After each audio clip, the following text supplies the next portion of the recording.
তো নমস্কাৰ ছাত্ৰ ছাত্ৰীসকল, অন্য এটা ভিডিঅ' মাজত তোমালোকক সকলোকে স্বাগতম জনাইছোঁ।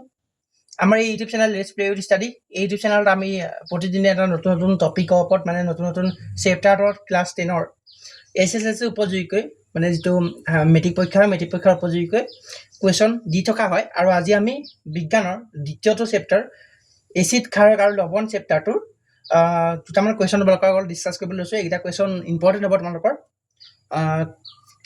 SSLC এক্সামৰ কাৰণে, ঠিক আছে। গতিকে আমি কুৱেশ্যনটো কি হয়, খালী ঠাই পূৰ কৰা দিয়া আছে। গতিকে খালী ঠাইটো পূৰ কৰিব লাগে।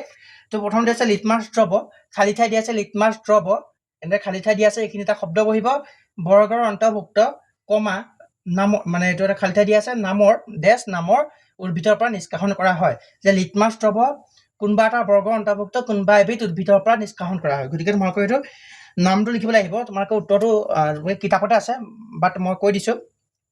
তো এইটো হ'ব থেলোফাইট। কি বৰ্গৰ অন্তৰ্ভুক্ত? থেলোফাইট বৰ্গৰ অন্তৰ্ভুক্ত।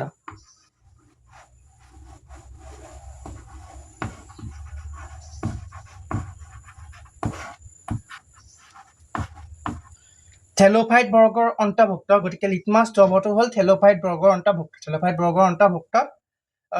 কি নামৰ পৰা লোৱা আছে সেইটো তোমালোকে প্ৰথম চেপ্টাৰটো সন্মুখতে এটা ষ্টাৰ মাৰি লিখি থোৱা আছে। তোমালোকে যদি চোৱা তেন্তে এইটো হ'ব লিচেন নামৰ উদ্ভিদৰ পৰা লোৱা আছে। গতিকে এইটো মষ্ট ইম্পৰ্টেণ্ট হ'ব তোমালোকৰ পৰীক্ষাৰ বাবে। হয়তো তোমালোকে এনেদৰে নিদি, হয়তো তোমালোকৰ কেতিয়াবা লিটমাছ দ্ৰৱটো কোনবিধ বৰ্গৰ অন্তৰ্ভুক্ত লিচেন কোনবিধ বৰ্গৰ পৰা অনা হৈছে, কোনবিধ বৰ্গৰ উদ্ভিদৰ পৰা অনা হৈছে, এনেকৈ বুলি তোমালোকৰ অপশ্যন দি দিব। মাল্টিপল চইচ কুৱেশ্যন MCQত এনেদৰে সুধিব পাৰে, কিন্তু আমি ইয়াতে খালী ঠাই পূৰ কৰা হিচাপত আমি দি দিছোঁ লিটমাছ দ্ৰৱ থেলোফাইট বৰ্গৰ অন্তৰ্ভুক্ত লিচেন নামৰ উদ্ভিদৰ পৰা নিষ্কাশন কৰা হয়। গতিকে প্ৰথম কুৱেশ্যনটো এইটো আছিলে। এচিড বৰষুণৰ pH মান কিমান? এইটো হৈছে দ্বিতীয়টো কুৱেশ্যন। আৰু দ্বিতীয়টো কুৱেশ্যন আমি তোমালোকৰ এটা বহুত ইম্পৰ্টেণ্ট কুৱেশ্যন, এইটো তোমালোকে MCQ হিচাপে কুৱেশ্যন পেপাৰত কাটিব পাৰে। গতিকে এচিড বৰষুণৰ pH মানে কোনো স্পেচিফিক হিচাপে নাথাকে, কিন্তু মই এটা কথা কৈ দিওঁ, যদি বৰষুণটো এচিডিক বুলি কেতিয়া ক'ম? যেতিয়া তাৰ pH মান 5.6তকৈ কম হ'ব। 5.6তকৈ যদি কম হয়, 6তকৈ যদি কম হয় তেন্তে তাক আমি কি বুলি ক'ব পাৰোঁ? সেই বৰষুণক আমি এচিড বৰষুণ হিচাপে ক'ব পাৰোঁ। গতিকে মনত ৰাখিবা যে যদিহে pH মান 5.6তকৈ কম হয়, দেন আমি তাক এচিড বৰষুণ বুলি কওঁ। তো 3 নম্বৰ কুৱেশ্যন তোমালোকৰ মাজলৈ মই লৈ আহিছোঁ। গতিকে 3 নম্বৰ কুৱেশ্যনটো কি দিয়া আছে? চুৰাত পাতৰ শুংবোৰে বিন্ধিলে আমাৰ শৰীৰত কোনবিধ এচিড নিষিক্ত হয়? আমাৰ কোনবিধ এচিড আমাৰ গাত ইনজেক্ট কৰে, আমাৰ গাত সোমায়, যাৰ ফলত আমাৰ দেহত কি হয়? বিষ হয়, পোৰণ হয়, জ্বলন পোৰণ হয়, আদিবোৰ হয়।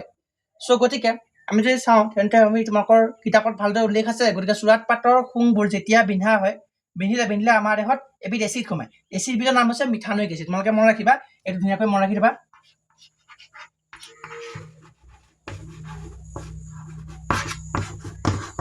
Methanoic acid. গতিকে তোমাৰ আমাৰ দেহত কি ইনজেক্ট কৰি দিয়ে? মিথানয়িক এচিড আমাৰ দেহত সোমাই যায়। গতিকে সেইটোৱে আমাৰ দেহত কি হয়? জ্বলন পোৰণৰ সৃষ্টি হয়। গতিকে এইটোৱে আছিলে 3 নম্বৰটো কুৱেশ্যন, ধুনীয়াকৈ তোমালোকে নোট কৰি ল'বা। তো আমি চতুৰ্থ কুৱেশ্যনটোলৈ আহোঁ। চতুৰ্থ কুৱেশ্যনটো হৈছে বেকিং চ'ডা প্ৰস্তুত কৰাৰ ৰাসায়নিক বিক্ৰিয়াটো লিখা। তো বেছিকেলি বেকিং চ'ডা যিটো তোমালোকৰ পকৰি চকৰি বনোৱাৰ ক্ষেত্ৰত ব্যৱহাৰ কৰা হয়। গতিকে বেকিং চ'ডাটো যিটো ৰাসায়নিক নামটো হৈছে sodium hydrogen carbonate, sodium bicarbonate বুলি কয়। তো ইয়াৰ যিটো চাইণ্টিফিক সেয়া যদি আমি লিখোঁ NaHCO3, ছ'ডিয়াম হাইড্ৰজেন কাৰ্বনেটক আমি বেকিং চ'ডা বুলি কওঁ। আৰু এইটো কেনেকৈ প্ৰস্তুত কৰা হয়? থ্ৰু ৰাসায়নিক মানে কেমিকেল প্ৰচেছ আমি কেনেকৈ ছ'ডিয়াম হাইড্ৰজেন কাৰ্বনেটটো প্ৰস্তুত কৰোঁ সেই কথাটো কৈছে। আৰু তাৰ বিক্ৰিয়াটো লিখিব দিছে, ৰাসায়নিক বিক্ৰিয়াটো লিখি দিব লাগে, বেছিকেলি তোমালোকৰ কিতাপত আছে, এইটো তোমালোকে মনত ৰাখিবা। চ' প্ৰথম কি আহে? আমাৰ ক্ষেত্ৰখন আহিব প্ৰথম লৱণ, বা যাক আমি NaCl বুলি কওঁ, নিমখ মানে NaCl আহিব। NaCl মানে হৈছে ছ'ডিয়াম ক্লৰাইড, এইটো মানে তোমালোকৰ খোৱা নিমখ আহিব। তাৰ লগত তোমালোকে H2O দিবা, মানে পানী, বেছিকেলি পানী দিবা। তাৰ লগত তুমি NH3 দিবা। NH3 মানে জানা এমনিয়া দিবা, NaCl দিবা, H2O দিবা, তাৰপৰা এমনিয়া দিবা, প্লাছ তোমালোকে দিবা ইয়াতে কাৰ্বন ডাই অক্সাইড পাছ কৰি দিবা। তো দেন তোমালোকৰ যিটো বিচাৰিছা ছ'ডিয়াম হাইড্ৰজেন কাৰ্বনেট বা বেকিং চ'ডা প্ৰস্তুত হৈ যাব। ইয়াৰ লগতে আৰু এটা বস্তু প্ৰস্তুত হ'ব NH4Cl নামৰ আন এবিধ পদাৰ্থ উৎপন্ন হ'ব। তাৰ লগত sodium hydrogen carbonate sodium hydrogen carbonate এটা প্ৰস্তুত হৈ যাব গতিকে কি হ'ব NaCl আৰু H2O এমোনিয়া আৰু কাৰ্বন ডাই অক্সাইড যদি আমি লগাই দিওঁ কাৰ্বন ডাই অক্সাইড পাছ কৰি দিয়ে সলিউশনটোৰ মাজত তেন্তে আমি NH4Cl plus NaCO3 sodium hydrogen carbonate যাক আমি বেকিং সোডা বুলি কওঁ সেইটো আমি প্ৰস্তুত কৰিব পাৰিম গতিকে এইটোৱে আছিল ৰাসায়নিক বিক্ৰিয়া তোমালোকে ধুনীয়াকৈ মনত ৰাখি থবা এইটো সন্তুলন হৈ আছে ইতিমধ্যে সকলো ফালে সব ঠিকে আছে গতিকে তোমালোকে এটা চিন্তা কৰিব নালাগে সকলো ৰাসায়নিক বিক্ৰিয়া সন্তুলন হৈ আছে গতিকে এইটো তোমালোকে মনত ৰাখি থবা আৰু কুৱেশ্যন পেপাৰ আহিলে তোমালোকে এইটো ধুনীয়াকৈ লিখিবা তো এইটো আছিল কুৱেশ্যন নম্বৰ 4 তো কুৱেশ্যন নম্বৰ 5 টো আছে কাপোৰ ধোৱা সোডা কেনেদৰে প্ৰস্তুত কৰা হয় গতিকে কাপোৰ ধোৱা সোডা তোমালোকে জানা কাপোৰ ধোৱাৰ কাৰণে আমি সোডা ব্যৱহাৰ কৰা হয় যাক ৱাশ্বিং পাউডাৰ বুলি কওঁ ৱাশ্বিং পাউডাৰটো কেনেকৈ প্ৰস্তুত কৰা হয় এইটো সিম্পলিফাই আমাৰ কুৱেশ্যন নম্বৰ 5 ত সুধিছে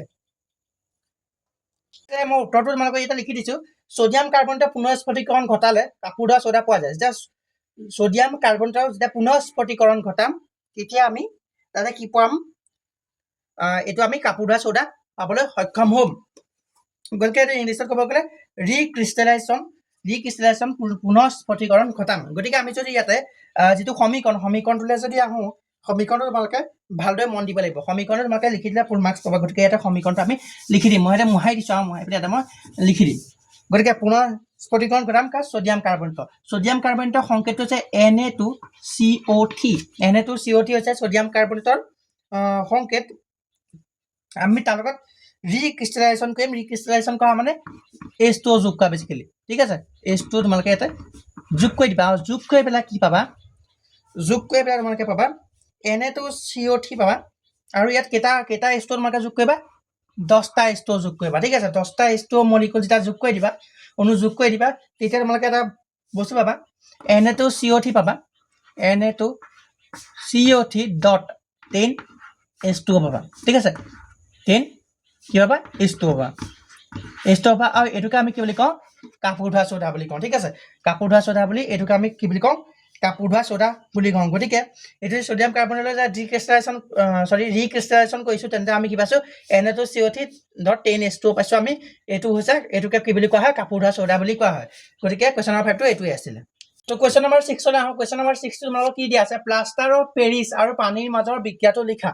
গতিকে প্লাষ্টাৰ অফ পেৰিছ যিটো আমি হাত ভাঙিলে জোৱা লগাবৰ কাৰণে যিটো বস্তু পদাৰ্থ ইউজ কৰে প্লাষ্টাৰ অফ পেৰিছ আৰু পানীৰ মাজৰ বিক্ৰিয়াটো লিখিব গৈছে পানীৰ মাজৰ বিক্ৰিয়াটো কোৱা হয় পানী দি প্লাষ্টাৰ অফ পেৰিছ যদি দি পেলাই যদি আমাৰ হাতত লগাই দিয়ে ভগা অংশ লগাই দিয়ে সেইটো টান হৈ যায় আৰু সেইটো কি হয় তোমালোকৰ তেতিয়া হাড়ডাল জোৱা লাগিবৰ কাৰণে ভাল হয় আৰু যিটো টান পদাৰ্থ সৃষ্টি হয় সেইটো কয় জিপচাম আৰু সেইটোকে আমাক ৰাসায়নিক বিক্ৰিয়াটো লিখিব গৈছে গতিকে প্লাষ্টাৰ অফ পেৰিছৰ যিটো ৰাসায়নিক সংকেত CaSO4.12H2 এইটো হৈছে কাৰ সংকেত প্লাষ্টাৰ অফ পেৰিছৰ সংকেত হৈছে এইটো CaSO4.12H2 প্লাছ যদি আমি ইয়াতে 1.5 যদি আমি H2O দিওঁ মানে পানী দিওঁ তেতিয়া আমাৰ কি প্ৰস্তুত হ'ব